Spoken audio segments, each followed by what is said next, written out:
जय श्री राम। आप सभी को रामनवमी की हार्दिक शुभकामनाएं। आज पूरे देश में हर्षोल्लास के साथ रामनवमी मनाई जा रही है। आज चैत्र नवरात्रि की महानवमी भी है। मान्यता है कि रामनवमी पर मर्यादा पुरुषोत्तम भगवान श्री राम का जन्म हुआ था। भगवान राम भगवान विष्णु के 7वें अवतार कहे जाते हैं। धार्मिक मान्यताओं के अनुसार चैत्र माह के शुक्ल पक्ष की नवमी तिथि पर भगवान विष्णु के 7वें अवतार भगवान राम का जन्म हुआ था, जिसकी वजह से हर वर्ष चैत्र माह की नवमी तिथि पर भगवान राम का जन्मोत्सव धूमधाम के साथ मनाया जाता है। आज पूरे देश में उत्सव जैसा माहौल है। रामलला और मर्यादा पुरुषोत्तम श्री राम के जन्मोत्सव को पूरे श्रद्धा भाव के साथ मनाया जा रहा है। खासकर अयोध्या में तो विशेष धूम आज देखने को मिल रही है। वहीं ज्योतिषियों की माने तो भगवान श्री राम का जन्म मध्याह्न काल में हुआ था, इसलिए इस समय में विधिवत पूजा उपासना की जाती है। अयोध्या में आज आस्था का जन सैलाब उमड़ा हुआ है। सरयू में लाखों लोग आस्था की डुबकी लगा रहे हैं। इस वर्ष रामनवमी के त्योहार पर कई तरह के दुर्लभ संयोग भी बन रहे हैं। ज्योतिष शास्त्र की गणना के अनुसार रामनवमी के दिन गुरु पुष्य योग, अमृत सिद्धि योग, रवि योग और सर्वार्थ सिद्धि योग जैसे 4 प्रमुख शुभ संयोग बन रहे हैं। वहीं अगर ग्रहों की बात करते हैं तो गुरु मीन राशि, शनि कुंभ राशि में और चंद्रमा कर्क राशि में मौजूद रहेंगे। रामनवमी पर इस तरह के शुभ संयोग में भगवान राम का जन्मोत्सव मानने से शुभ फलों की प्राप्ति होगी। तो रामनवमी की धूम आज पूरे देश भर में देखने को मिल रही है और जगह जगह की जो तस्वीरें हैं वो भी हम आपको दिखा रहे हैं। अयोध्या की अगर बात की जाए तो अयोध्या में आज हर्ष है, उल्लास है, उत्साह है, क्योंकि आज राम को पूरे देश में जिस तरीके से पूजा जा रहा है, रामनवमी है आज।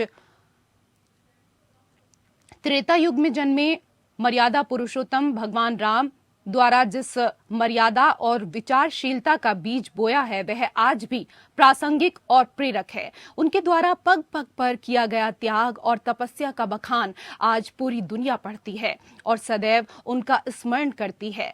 राम नाम से एक ऐसे सजीव मूर्ति का विश्लेषण होता है जिसमें गुण, धीर, गंभीर, न्यायमूर्ति, दृढ़ प्रतिज्ञा, अपने वचनों पर सदैव अटल रहना जैसे कई गुण समाहित थे। आज कई लोग सिर्फ राम नाम से मन में अपार शक्ति महसूस करते हुए नजर आ रहे हैं। इससे भी ज्यादा महत्वपूर्ण है भगवान श्री राम का उच्चारण। सैकड़ों और हजारों संतों ने राम नाम जपकर मोक्ष प्राप्त किया। मृत्यु के बाद भी लोगों ने राम नाम को ही सत्य कहा है। राम नाम में कितनी शक्ति है, इसके कई उदाहरण हमारे सामने हैं। जब किसी राज्य को स्थापित किया जाता है तो कहते हैं राम राज्य जैसा ये राज्य होना चाहिए, जहां प्रत्येक व्यक्ति के साथ न्याय किया जाता है, किसी तरह के जात पात का भेदभाव नहीं, जहां हर आयु वर्ग का इंसान उस राम राज्य में सिर्फ सुख की अनुभूति करता है। जब हनुमान जी को लंका जाना था, लेकिन समुद्र इतना बड़ा और गहरा था कि उसे पार करना उनके लिए संभव नहीं था, लेकिन तभी वहां मौजूद वानरों की सेना ने पत्थरों पर राम का नाम लिखा और सेतु बन गया। एक छलांग में हनुमान जी ने उस बांध को पार कर लिया। आज कलयुग की अगर यहाँ पर बात करें तो कलयुग में कहते हैं कि राम का नाम ही ऐसा है जो हमें दुविधा में भी रास्ता दिखाता है।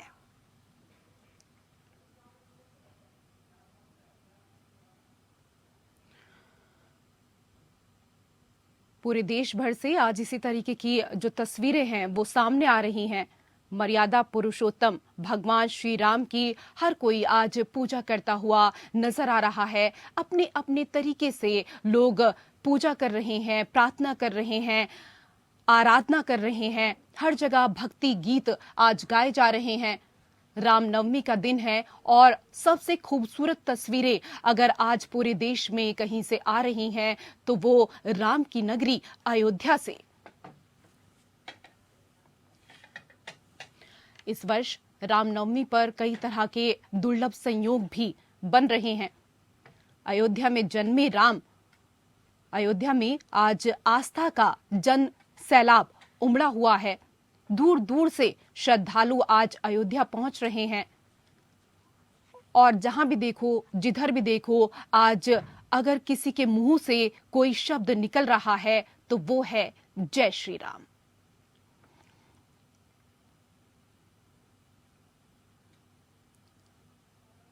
सनातन धर्म में राम को मानने वाले अनगिनत श्रद्धालु हैं।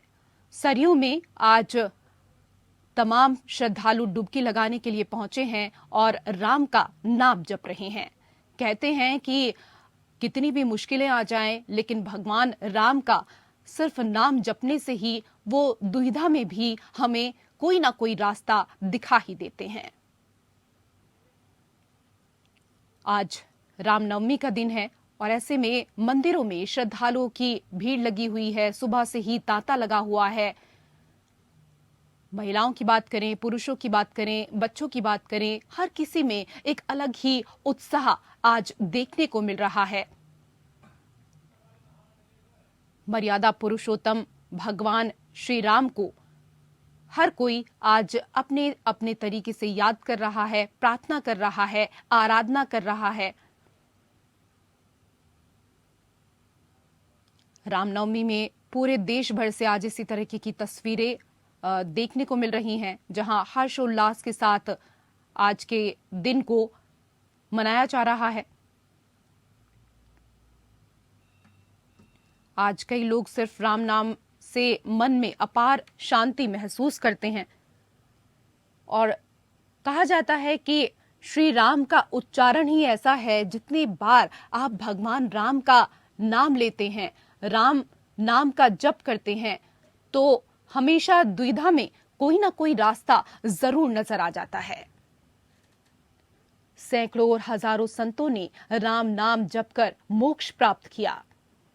मृत्यु के बाद भी लोगों ने राम नाम को ही सत्य कहा है। राम में इतनी शक्ति है, इस नाम में इतनी शक्ति है कि इसके अनगिनत उदाहरण हमारे सामने हैं।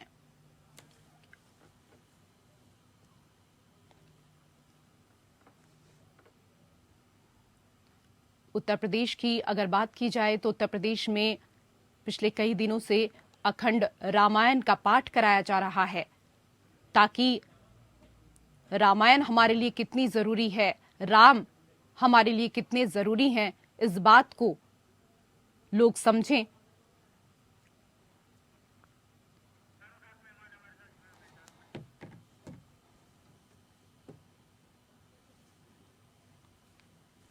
तो देश भर में इसी तरह की जो तस्वीरें हैं आज देखने को मिल रही हैं और अयोध्या की अगर बात करें तो अयोध्या से सबसे खूबसूरत तस्वीरें आज सामने आ रही हैं। तो सदियों की उपेक्षा से अलसाई अयोध्या अंगड़ाई ले रही है। पुलक के नए प्रतिमान बन रहे हैं, बीथियां पसर कर मार्क हो रही हैं। अयोध्या में राम जन्मभूमि स्थल पर सुर्ख पत्थरों से मंदिर साकार हो रहा है। प्रभात में सूर्य की किरणों से यह पुण्य पत्थर और चटक हो उठते हैं। अगर बात की जाए सरयू की, तो सरयू ने अपने प्रवाह को संवारा है। उसके प्रवाह में कल्लोल है, करुणा है, वह अयोध्या के फिर से उठ खड़े होने की साक्षी है। सरयू से यह भाव शायद संभाले नहीं जाते, इसीलिए वो बोल उठती है। यही हाल आज अयोध्या वासियों का भी है। आज रामनवमी है। अयोध्या में सब तरफ बधाई गीत गाए जा रहे हैं। भक्ति और भाव से अयोध्या झूम रही है। हमारे साथ पूज्य आचार्य महामंडलेश्वर और धर्मगुरु आज जुड़े हुए हैं। हमारे साथ इस वक्त यतिमा चेतनानंद सरस्वती हिंदू धर्मगुरु हैं, हमारे साथ जुड़ी हुई हैं। बहुत बहुत स्वागत है आपका। जय श्री राम। हमारे साथ आचार्य विष्णु विनोदम हैं, आपका भी बहुत बहुत स्वागत। जय श्री राम आचार्य विष्णु विनोदम जी। हमारे साथ आचार्य संजीव कुमार हैं, आपका भी बहुत बहुत स्वागत है। जय श्री राम। और हमारे साथ महामंडलेश्वर स्वामी प्रबोधानंद गिरी जी, आपका भी बहुत बहुत स्वागत है। जय श्री राम। तो आज हम राम को लेकर बात कर रहे हैं। ऐसे में यतिमा, सबसे पहले ये बताइए कि आज उनका जन्मोत्सव है, प्रभु राम की धार्मिक महत्ता को सहज शब्दों में कैसे रेखांकित किया जाए? त्रिलोकों के नाथ हैं वो, तीनों लोकों के, सिर्फ पृथ्वी के नहीं, तीनों लोकों के नाथ हैं और इसीलिए उनको त्रिलोकी कहा जाता है। और राम नाम आप अभी जैसा बता रही थी, जब आप विवरण दे रही थी, तो निश्चित रूप से राम का नाम ऐसा है जो इस भव सागर से पार कर देता है। तो आज ऐसे प्रभु श्री राम जो जिनका जन्म अयोध्या नगरी में, और हम तो सौभाग्यशाली हैं कि उत्तर प्रदेश में उनकी जन्मस्थली है, और अयोध्या जिसको विजय ना किया जा सके, जिसमें युद्ध होना ही संभव नहीं है, जहां हर व्यक्ति सुख और चैन की सांस ले सकता है, जहां हर व्यक्ति का मन शांत हो जाता है, जो आध्यात्मिक नगरी है उत्तर प्रदेश की। तो ऐसे मर्यादा पुरुषोत्तम श्री राम का जन्मोत्सव आज मना रहे हैं। और निश्चित रूप से एक भाव मन में ऐसा उत्पन्न होता है कि राम अपने पूर्ण गौरव के साथ, पूर्ण वैभव के साथ, उसी जिस त्रिलोकी की हम बात करते हैं, उसी अलौकिक दृश्य के साथ अयोध्या में फिर विराजमान है। हाँ, ये जरूर है कि सनातनियों को अपने राम को वापस अयोध्या में स्थापित करने के लिए 500 साल का संघर्ष लगा। 500 साल का रक्त रंजित हमारा इतिहास रहा। सरयू का जल आज बोल उठता है, वो उसका कारण ये है कि सनातनियों ने अपने भगवान श्री राम को पुनर्स्थापित करने के लिए, उनको वहां पर उसी वैभव के साथ उनके मंदिर को स्थापित करने के लिए अपने बार बार बलिदान दिए हैं। 500 साल का जो इतिहास है वो इस बात का गवाह है कि सनातनियों ने एक क्षण के लिए भी राम को विस्मृत नहीं किया। राम सदैव उनके स्मरण में रहे और वो सतत संघर्ष करते रहे अपने राम के वैभव को दोबारा उसी स्तर पर प्राप्त कराने के लिए। और आज हम लोग विजयी हुए हैं, तो हमारे लिए, तो संतों के लिए तो ये एक विशेष उत्सव हो जाता है। बिल्कुल सही आपने कहा, संतों के लिए ये विशेष उत्सव है, संतों के लिए तो आज ये बहुत बड़ा दिन है। विष्णु विनोदम जी, कहा जा रहा है कि श्री राम नवमी को पूरे दिन सर्वार्थ सिद्धि योग और रवि योग है, जो कि किसी भी शुभ काम के लिए, शुरुआत के लिए बहुत अच्छा है। इस बारे में हमारे जो दर्शक हैं, अगर उनको कुछ और ज्यादा जानकारी दे सके तो। देखिए, ये शक्तियों के दिन होते हैं जी, और कहीं ना कहीं शक्ति के बगैर शिव भी कुछ नहीं है। यानी बगैर शक्ति के, बगैर देवी के कहीं कुछ भी नहीं है। और इस समय शक्तियों के, इन दिनों में शक्तियों को कहीं ना कहीं अर्जित करना चाहिए। ये आज 9वां दिन सिद्धि का है, सिद्धरात्रि का दिन है, और आज के दिन कहीं ना कहीं पूजा करने से बहुत बड़े लाभ मिलते हैं। ये कहीं ना कहीं संत साधकों के लिए भी बहुत अच्छे दिन चलते हैं। तो मुझे ऐसा लगता है कि कहीं ना कहीं आज के दिन राम का नाम जपने से घर की जो नकारात्मक ऊर्जा है वो खत्म होती है, और कहीं ना कहीं देवी देवताओं का आवाहन करके घर में बैठाने से घर का, यही कुल देवियां काम भी करती हैं जो अपने अपने कुल को बचाने का काम करती है। तो कहीं ना कहीं अपनी अपनी कुल देवियों को, सभी ब्राह्मणों को और सभी अन्य जातियों को भी अपनी कुल देवियों को साधना चाहिए, उनको मनाना चाहिए, तभी उनका कुल अच्छा चलेगा। क्योंकि अयोध्या में आज धूम देखने को मिल रही है। अस्थायी मंदिर में यह अंतिम नवमी उत्सव है। अगली रामनवमी को श्री रामलला भव्य मंदिर में होंगे। संत समाज में इसे लेकर किस तरह का उत्साह है? संत समाज में तो उत्साह है ही है। सनातन संस्कृति के मानने वालों में सभी में आज उत्साह है जी, क्योंकि अगली साल रामलला अपने पूर्ण स्वरूप में विराजमान होंगे, और उस समय हम रामनवमी का जो उत्सव मना रहे होंगे वो सैकड़ों वर्षों के बाद अद्भुत उत्सव होगा। और हमारे लिए, सनातन संस्कृति मानों के लिए तो बहुत ही विशेष है, लेकिन मेरे लिए व्यक्तिगत रूप से अति विशेष है। ताले में बंद थे और पूजा भी नहीं हो रही थी, तब 1985 और 86 में ताला खुलने का जो आंदोलन किया, उस पहले आंदोलन में मैं सक्रिय रूप से उपस्थित था और रामलला ने मुझे वह अवसर दिया और अनेकों महापुरुष उसमें सहभागी थे। आज अनेकों महापुरुष नहीं है, लेकिन मैं रामलला को भव्य दिव्य स्वरूप में अगले साल मुझे देखने का, दर्शन करने का अवसर मिलेगा। भगवान के स्वरूप का दर्शन करने का अद्भुत दो दृश्य होगा, मुझे स्वयं देखने का अवसर भगवान श्री राम देंगे। वास्तव में भगवान श्री राम का दर्शन हर सनातनी के लिए महत्वपूर्ण है और जब सैकड़ों वर्षों के बाद, संघर्ष के बाद, हजारों करोड़ों लोगों की कुर्बानी के बाद रामलला अपने भव्य स्वरूप में अपने स्थान पर विराजमान होंगे, तो हम सबके लिए वास्तव में बड़ा सौभाग्य का विषय है। इससे ज्यादा उत्तम और कोई विषय नहीं होगा। और एक और बताता हूँ, ये रामलला जब भव्यता में अपने स्वरूप में बैठे होंगे अगली साल, तो पूरे विश्व में सनातन संस्कृति भी भव्यता की ओर बढ़ रही होगी। सनातन संस्कृति पूरे विश्व में अपनी ध्वज पताका लहरा रही होगी। और उसके बाद हम आपको आज बता देते हैं, पूरे विश्व में सनातन संस्कृति विश्व गुरु की ओर बढ़ जाएगी और एक दिन वो स्थान आएगा कि भारत विश्व गुरु होगा। और पूरे विश्व में शांति की सबको इच्छा है, मानवता की सबको इच्छा है, लेकिन मानवता के और शांति के विरोध में लोग काम करते हैं।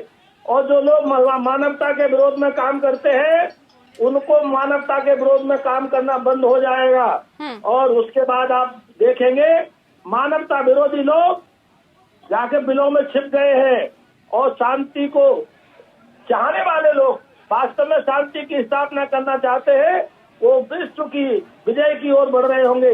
बिल्कुल बिल्कुल सही कहा आपने स्वामी प्रबोधानंद गिरी जी, सही कह रहे हैं आप। लेकिन आचार्य संजीव जी, कहा जाता है कि कलयुग केवल नाम अधारा, राम का नाम लेकर लोग भव सागर से पार लग रहे हैं।